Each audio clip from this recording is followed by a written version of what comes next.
Hi everyone, welcome to our next episode. My name is Gaurav and we have Samir with us. I have been a startup founder for over 10 years now and worked with startups in various capacities as a founder, as an advisor, as a consultant. So thanks to Kshitij for talking about startups and consciousness and the merger of the two in the previous episode. I would like to take it to the next step and maybe get into a little bit more details with Samir about how a founder could practically approach this. And as a founder myself, the way I look at it is that even though I might be oriented in a conscious way, a lot of the world around us today may not be. Yeah. And while building a startup, we cannot build it in isolation. We have to interact with the rest of the world on various touch points. It's our customers, hiring, investors, marketing, all sorts of ways, pretty much every aspect of building the business. So maybe Samir, can you talk a little bit about any advice to founders about how to go about integrating a conscious approach to building a startup into a world which may not be operating that way? So basically, one thing one has to realize and keep in mind, and that if you are picking a particular, conscious way, you have your own philosophy and approach toward building a business. That does mean that you will have to extend that filter to the kind of people you work with. So you will have to know that you cannot work with anybody and everybody. It is sort of, you are sort of self-imposing a limitation of consciousness. Because, for example, I have a friend, part of our community, who runs a edtech business. Now, his whole purpose and they help to prepare for certain government examinations. And he himself prepared for UPSC and sort of felt that the industry which taught him was very heartless. It was a mechanical industry which tells you the curriculum, gives you notes and helps you take what you call the mock tests and all of that is stuff. Fine. But it does not treat you as a human being. It does not. And every student which walks into that office or online, it's just a customer from which you have to take money. So because he was treated like that as a student, he decided to start a company which will do nothing of that sort. He said, we just want to help a student think clearly, put the students at ease. So his mantra to his team is, we will not sell anything. When a student calls us, and they are an online company, right? We will try to see what difficulties he's facing, what dilemmas he's facing, what does he not know. And let's just try to, it's almost like a counseling process. So all of his sales is like that. So in the beginning, of course, he did the work himself. Right. But now when, as the company is growing and they have to hire people, it is very clear to him that he cannot hire salespeople from other companies. Right? Right. Salespeople which might be qualified as good salespeople, right? So you will need to be much more aware and make different choices, in that sense, right? So one has to agree to that, the fact that you will have to think differently, do differently. It is not possible to just operate in the same way. You will have to, innovate and understand over there, basically. So that. Right. Yeah. So, currently there are very well written playbooks around every aspect of building a business, like how do you do marketing, how do you do sales, and there might be multiple different playbooks from different teachers, but the playbooks are present. How to build a startup, how to do fundraise, how to hire people. So are you saying that if you take a conscious approach, we maybe shouldn't just blindly follow those playbooks? It's not likely to work. And then we have to come up with our own playbooks, our own systems and processes depending on the company we're building. Let's take an analogy, right? Let's say you take a decision that you want to feed only the highest quality food to your body, which is pure and organic and made in a certain way and it's very fresh. So if that's your commitment, right? then can you walk into any restaurant and eat? Right? Can you just order food from any restaurant? Can you eat whatever is given to you at some places, right? No. So if you make this decision, you will have to make arrangements you will have to find shops and restaurants which give you the kind of food, or maybe you can go to a restaurant and talk to them. Can they make something different? Right. I mean, just Right. in our life currently, Nandini, my life partner, is dealing with some allergies. So whenever she goes to a restaurant, she just can't eat whatever is there on the menu. She has to see, she has to ask, what all do you put into this thing? And can you replace something with something else, right? So this is an example of being conscious. Right. Unconsciousness means eat whatever you want, right? But the moment you have, for some reason, become conscious. So this is the same thing to me, So basically, if I want to keep my body pure, I cannot allow any impurity into my body. Absolutely. Yeah. So if you look at a startup also as a body, basically, right? An organization also has a body. Yes. And you want to keep it pure, right? So you will have to select what ingredients you put into them. And how do you process them? Especially when we eat food, we also process to digest, right? So hiring is like ordering food, right?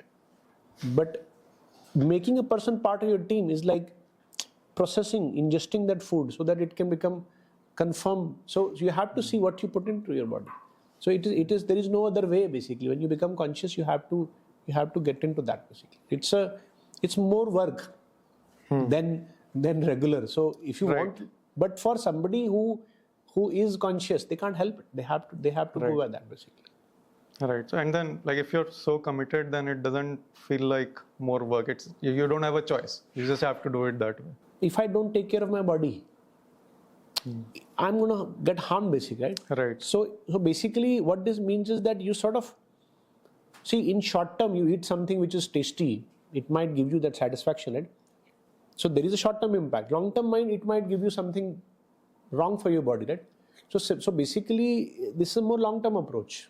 Right. You're not only looking at what sensation I will get at my taste, but you're also aware that what will it do as it goes down my body, what will it do to me 6 months later, right? So what has happened in the world of startups, and not only everywhere in the world, that we are only very short term oriented. So our action is only for this short term moment. It's not like, say, when people have to hire, they say, okay, I need 4 people, let me just hire very quickly so that they can increase the numbers, right? They don't think any long-term orientation in AOC. So a conscious founder they should make their peace with it that, this may take longer. Yes. By some more thorough, more in-depth, more, deeper work. I would say what happens is that, like, if I look at my own journey, right? And when we started Morpheus, we did not know that we were conscious, but we were conscious, right? And it took a lot of slow process to build a community, because even over there we handpicked the people who became part of Morpheus, right? So it took 6 years to build a community of 150 people and a portfolio of 82 companies. And the total capital we deployed at that time was 9 CR, basically, right? But in the Supermorpheus case, in 3 years of time, we are a community of 1,600 people. We've deployed 80 to 90 crore of capital in 100 startups, right? Right. So what that tells you is that the beginning is slow, because you are almost building an ecosystem of sorts, right? Right. But things begin to move faster later on. Right. It's just the patience pays off eventually. Yes. Patience pays off, basically. I see. Can you talk about maybe 1 or 2 examples? You talked about the edtech startup founder, where a founder might have faced difficulty working with the way the world currently is because it did not align with their conscious approach, and maybe how they overcame it. Yeah. So there is so one example I can give you is this. There is a company in our community. They make bags, basically. So different kind of bags, and with vegan leather bag, basically, right? So they sent me one bag as a gift, which was a bag in which you can carry a laptop and you can also carry some clothes for travel.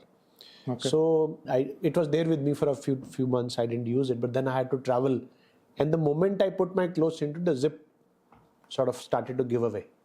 Okay. So I knew that if you fill the bag and put where the zip is a little bit stretched, it was sort of breaking away, right? So now I called the founder and I said, this is happening. So he said, no, that should not happen. That's our best-selling bag, one of our best-selling bag. So I said, maybe what is happening is that people who are buying, they're just using it as a day bag. So they're putting a laptop, nobody's putting clothes in it, right? So I have put the clothes in it. So he became so interested to know our feedback. Like he just didn't brush it about, he actually latched onto it. He talked to me, he talked to Nandini, and we also gave him ideas about how we can strengthen the bag. And then when I went to Delhi next time, I went to his home. First thing he did was he brought a alternate, because he has been working on fixing that problem and to make a better bag. And he also said that we haven't had too many complaints from the customers. People who bought it, they haven't come back. Right. But once he understood that actually there is a problem in the bag, even though customers haven't complained, they chose to send a message to all their customers who bought that bag and offer a replacement if there's any problem. Wow, that's incredible. So basically what I'm saying is, it is because I talk to and work with hundreds of founders, people don't take feedback that seriously. And then when we spoke about it, so then I was telling him that my view is that quality is a much stronger thing to pay attention to. Because why did this happen? Because something must be broken in your quality process. Right.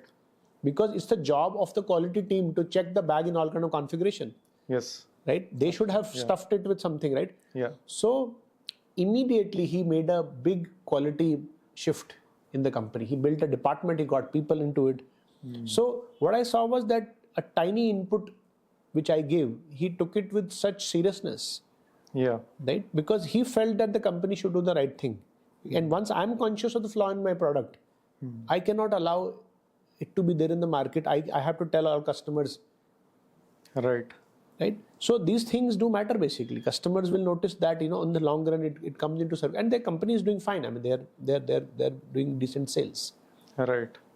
So, and the founder was willing to get into so much depth, put so much effort.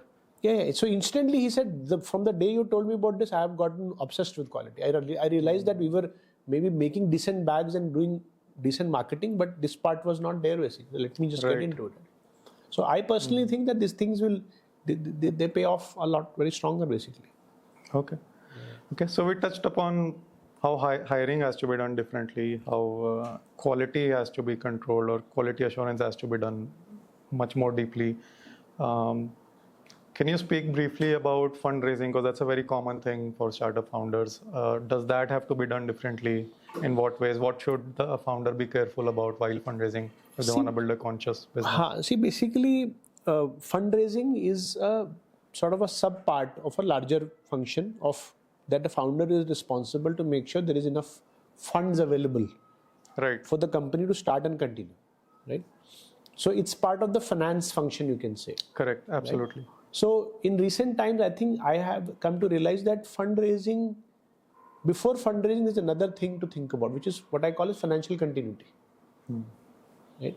So every founder needs to make sure that the business can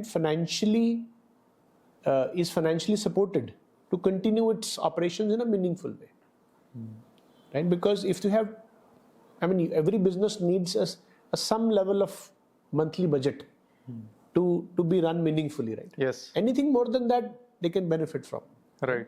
So what I feel is that's where the founders need to start from, and first and foremost see what is the capital they have access to.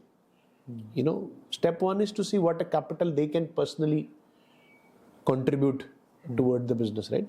Step two is to see in their own trusted circles what can they get. So I feel that if you can start a business where you have your own financial continuity, let's say for a year or minimum a year, that gives you an opportunity to internally use your own available capital to begin the journey, build a product, validate, all that stuff you can do before you even have to think about getting money from somebody else. Right. That's sort of one. So I personally feel that, for example, in Supermorpheus, our own project right now, there is a financial continuity which is important for the business itself. And because we are in the Supermorpheus, by means Supermorpheus fund, right? So we are a fund which is going to consume capital just to run our business, right? Right. Right. And the returns are 7 years away, basically, the capital return. Right. So when we started our fund, we were raising $10 million, which is 2022 beginning. Okay. And it was a good response. We reached about 6 million of commitments. And then the Ukraine war broke out. So then suddenly the whole ecosystem went to a sort of a coma. Right. So now in a fund, whatever quantum you raise, 2% of that is your expense budget. Which means we had an expense budget which is 2% of $10 million. Right? Right. Now we had to stop fundraising at 5.5. So immediately I noticed that point, and me and Sarabjit, who's our CFO, I spoke to him and he reworked the whole financial expenses stuff, which also included, not making certain expenses or renegotiating certain deals, so that even in 5.5 million, we have a 7-year continuity, basically. Right? And then personally, we don't take salaries from the fund, but we need to make sure that personal continuity is also there, right? I should also have my own life and my family's life sorted out, right? So to me, that is very important, that at a meaningful scale, you should be able to continue to the business to a point where it begins to bring capital back. Right? See, in our case, 7 years, 6 to 7 years is what it takes to get the revenue back, if you call it an exit of a fund, right? Right. So if I know my need, then I need to be able to ensure this thing. But in a normal business, where you're selling a product or service, you might be able to do it in a year or two. So I personally, I think founders need to, this is the foundation, which financial continuity is the foundation on which the fundraising is the secondary, this is the primary thing, basically. Right. And then that also puts you in a kind of much more comfortable or less of a desperate situation. Yes, it's very important that a founder should be completely secure in their mind about the future 12 months of their company, right? Because see, the founder needs to really be at their best state so that they have that flow of ideas and they have to be creative all the time. Yeah, so you can't do that under financial stress. It's very hard. So any stress which is operating in the founder's mind directly impact the quality of ideas they can bring. Absolutely. How they run the company, right? Yes. So financial stress should not be there anywhere near you. Okay? So that to me, financial continuity, and I've talked to many people, I think this is a very fundamental thing to ensure that. So now if you have financial continuity and you can work for 12 months, which means you are now, only thing you need to do is build and sell, right? So you do that, and whenever you reach to a meaningful point, then you think about fundraising, basically. Then you see what your options are, and see, again, because you are a self-aware person, that you will try to raise money in a fair manner. Like you yourself will first evaluate, is my company reached a point where I deserve to get money from the market, right? Right. Most people don't do that. Most people just somehow try to snatch money from the market. Somehow just get some money, right? Somehow prove to the world. Do some hacks and fast track the fundraising before the company is actually ready. Yes. This is very common. We see it all the time. So and sometimes they're successful also. No, most people who raise money are of that category, right? But that's a different story. But what I'm saying is, for a conscious founder, they are okay to raise money. They have nothing against raising money. But they will raise, first of all, they should be convinced that they are ready to raise money, and they can use the money well. Also, as we talked about choosing employees, so that so investor also becomes a part of your organization body, right? Yeah, investors are key partners in a company. Yeah. So if your body wants to function in a certain way, then you cannot get an element from outside which will make you function in a different way. Of course. Right? So then you have to also be conscious of who do you choose as partners, what is the qualities and nature of people you need who will become part of your team, right? The best would be, of course, people who are very aligned with your own approach and thinking. Right. Ideally, Ideally, right? Second best will be the ones who trust you and your approach and then let you do it. But what you don't want is somebody whose DNA of investing is completely opposite of your DNA, right? So I'll give you an example. This one of our portfolio companies, they raised money from 50 lakh rupees from an investor, and the founder was running a company in a certain long-term, conscious, harmonious way.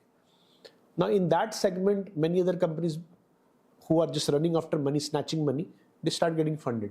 Now this VC was eager that I also have a edtech portfolio company. Why is that not raising money? So he began to put pressure on the founder. To raise more money. Why are you not raising more money? Why are you not growing fast? Okay. Right now the founder actually still has 50 lakh rupees in the bank only. Right. Because the way he runs the business, he doesn't waste money. He doesn't spend money just because he has it, right? So he started getting hassled. So me and him have a talk. So we decided that we will go back to this guy and tell him that we are willing to return your money. Founder will go and say that I am not that kind of company which is going to keep fundraising all the time. I am this kind of a company. This is what I will do. If you agree, fine. If not, we can return your money. That's a very tough call to take. So bravo to that. It's tough when you're confused. When you're clear, it was not. This guy was totally clear, basically. So then he went and had told the conviction that this is what's. And the magic part is that when he went and said that, then the investor also began to think differently. And he heard him out. The problem actually was that the founder had not shared what he wants to do with the company for the next 1 year.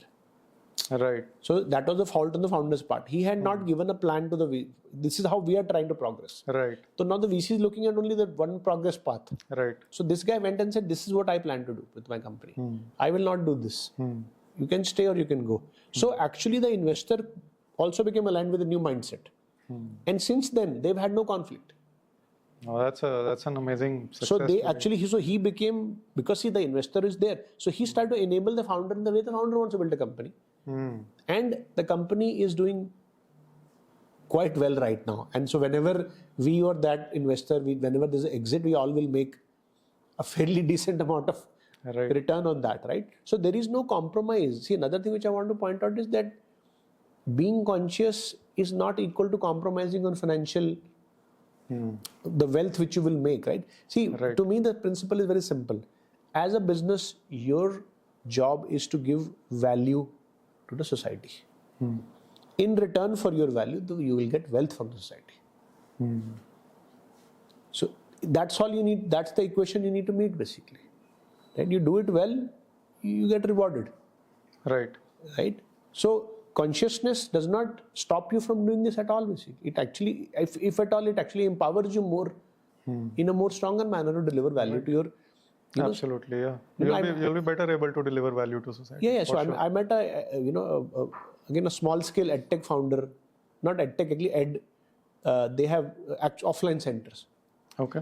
So he says, the only purpose for me and my company is to fulfill the dreams of our students. That is why we exist. If we can do that, then as a business we'll anyway do well, right? Because we are charging for our services, right? It's not a free flow thing. Right. So basically, and he was very happy, a happy person who knew that and he was also wealthy by this. So like another thing I'll tell you, I've seen that I know a lot of bootstrap founders now, and founders who are working also from a conscious place. So neither have they raised money, which is fine, you can raise money, and also they're conscious. And the only difference, a bootstrap founder and the company grows big, they can take out the capital because there is no external shareholders. Right? So these people have a very similar range of wealth creation. The ones who have raised hundreds of millions of dollars.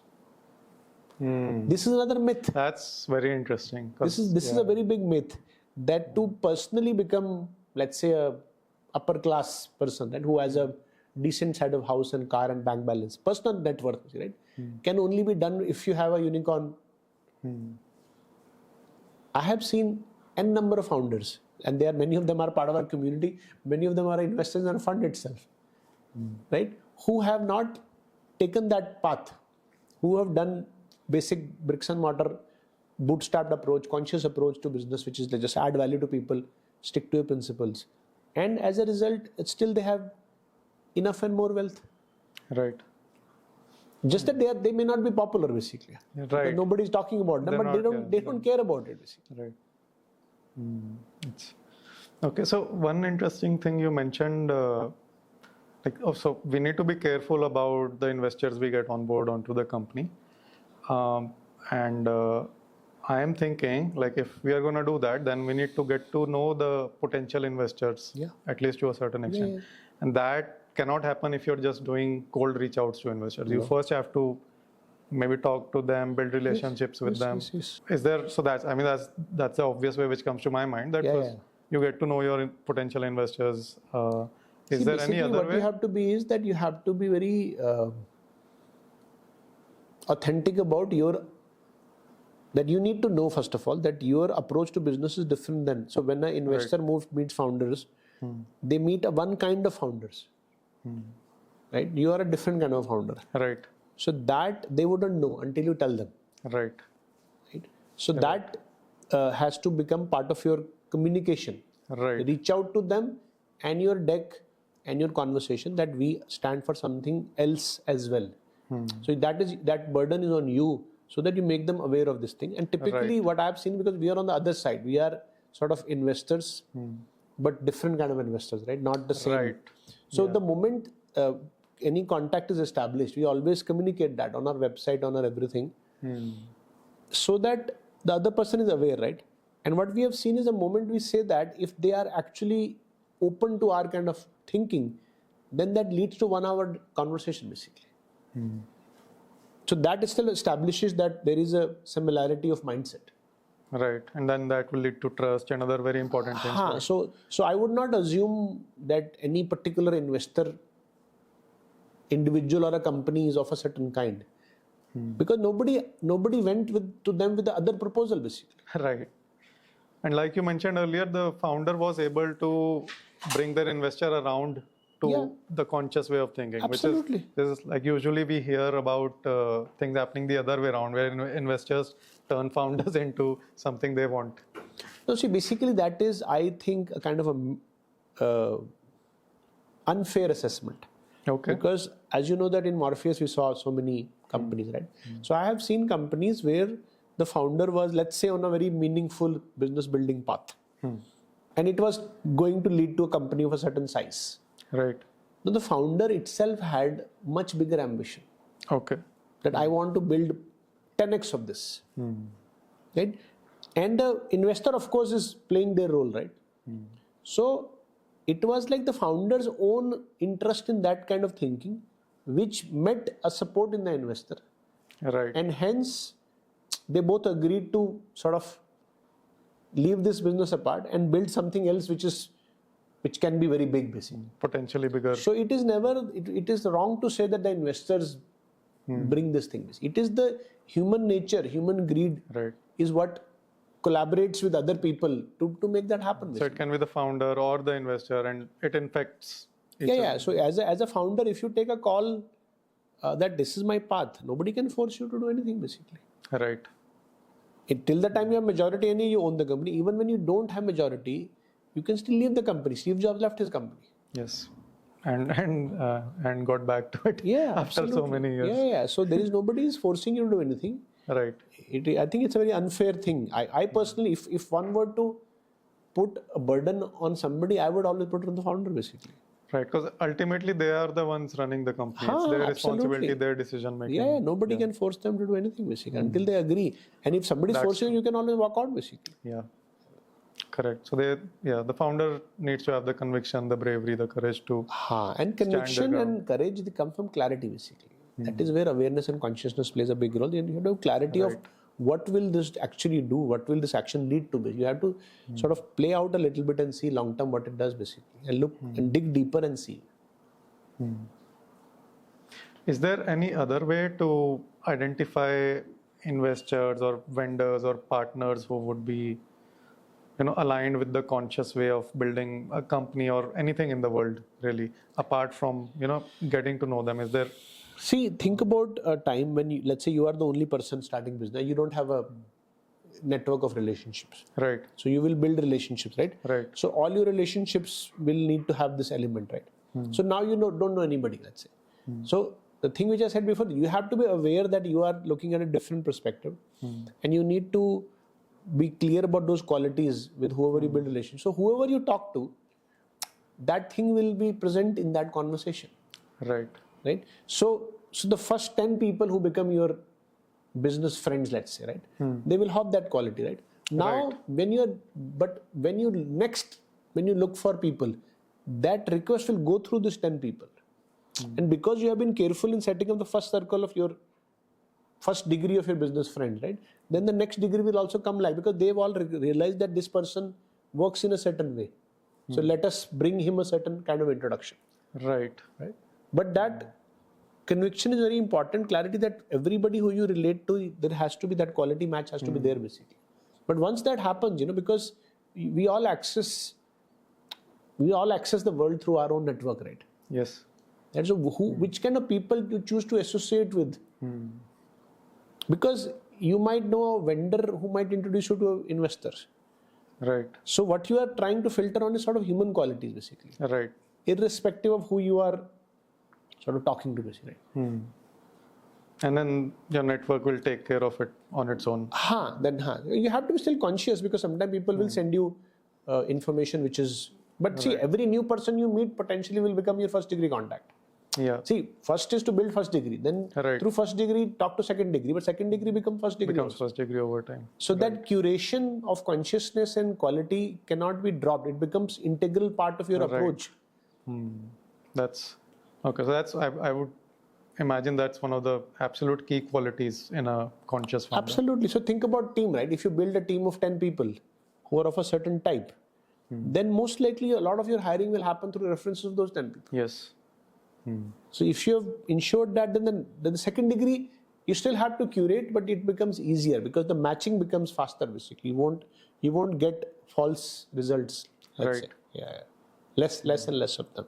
So again, see, that is why it takes time to slowly build that first degree of 10 people. Right. But once you have built that well, then the next happens faster. That's what I said, right? The 150 Morpheus community took 6 years. But that 200 became 1600 in 3 years in Supermorpheus. It is because everybody who has come through this 1600, right? Because what qualities I took care of, now all of these people are taken care of. So it's a layered sort of a expansion basically. Right. We'll touch on one last topic. You mentioned the example where the founder had a working business, but it could only scale up to, let's say, X numbers, but they wanted something bigger, something greater. So is that also an important thing a conscious founder should look out for, that, be cognizant of what the kind of limits are or the ceiling is for their business if done in a conscious way, and then not try to go beyond it? Actually, there was no ceiling in the conscious business. Okay. It was only perceived as that. Because the popular capitalistic mindset says that you need to really be sort of in an unconscious business, right? So that is how it was. Actually, there was no ceiling. It was just that it was such a new idea, original idea, that nobody knew how far it can go. Right. So they never actually reached. It was just a mental projection of this is not... See, another thing which it has become less now in those days, early days, was that the VCs only believed businesses can get big if they have already gotten big in America or China. Yes. So there had to be a proven success story over there. So, but this particular problem which he was solving was a native Indian problem. So, then from there he had to switch to copy a successful Chinese model basically. I see. And then he got next tranche of funding basically. Okay. So that is what happened basically, right? So, but if he had continued in the native channel manner, it would have also led to something interesting, because there is no end. See, because business, you might reach to the end of this particular possibility, but because you have learned so much, it will lead you to something next, always next. Like there was a interesting thing I've read, so they talk about the S curve of business, right? So they said there is no singular S curve. It's like there are tiny S's which have been stacked on top of each other. Yes. So this one S, it ends here, but the new one starts here. So when you put them together, it looks like a giant like S. a big S, right? Yeah, that is so true. And we see this all the time in startups. They do something, while doing that one thing, they find out 5 other things, and which can all of them lead to, other offshoots or pivots or additional work streams, business streams. Honestly, Gaurav, the truth is that you cannot know what the future holds basically. Right. So you can only be sure of how well and with dedication and consciousness I'm doing my work right now and today basically. Maybe you can see in a month to month, near timeline. That is not known to anybody basically. Those are just stories we make. Yeah, that's story we make. And because we have this big goal in mind that I must achieve a certain status, so then we are always checking our current work against that imaginary goal. Right. Am I on track for that? We're measuring against that, which is not even real. Yeah. And that takes away your attention, then you don't have time to look at it In the present. in the present, right? If you are in the present, if you really want to be in the present, your whole capacity of your brain will be used for you will have no bandwidth to think of the future or the past. You have to be so much in the present. And when you become like that, then you can see so minutely, so detailedly that what you're creating right now, it becomes that much more rich basically. Like there are the stories about how Steve Jobs wanted the internal circuit boards wiring to be beautiful. Yeah, which no user is going to look at, no consumer is going to. That's what he was asked for. He said it's functional. Why are you asking right to be beautiful, right? And see, the thing is, he's also painted as a dictator. I personally disagree, because he realized that there is no way these people will understand why the beauty should be inside. Then the only choice was to just do it, don't ask. Right. It was not that he did not want to explain things basically, but his process of thinking was so different, and he realized that these people won't understand. He said, I want it to look beautiful.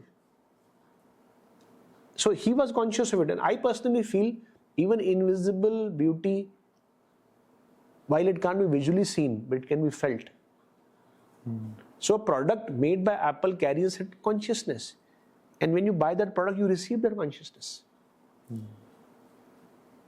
But we don't have that insight to see that, how it travels, because we are not sensitive, we are not paying attention what all we are getting from a product or what are we are putting into a product. Like they say that, if you're, while cooking food, if a person is calm and generally happy, then the food turns out nice. Why? Yes. Because the person's presence and energy is an ingredient into the food. Yeah. That is why that whole idea of mother's food, right? Because when a mother cooks for her child, there is that special energy being transferred basically. Right? And anybody else materially might make the same food.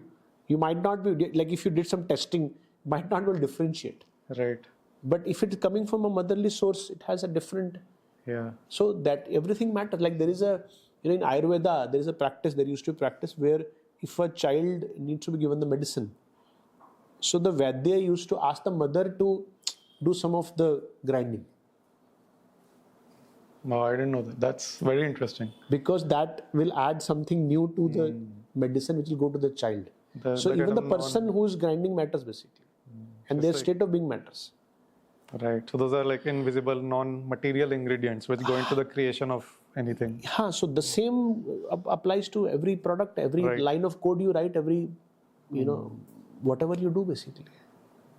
No. I think on that note, maybe we can wrap it up. Thank you, Samir. Thank you.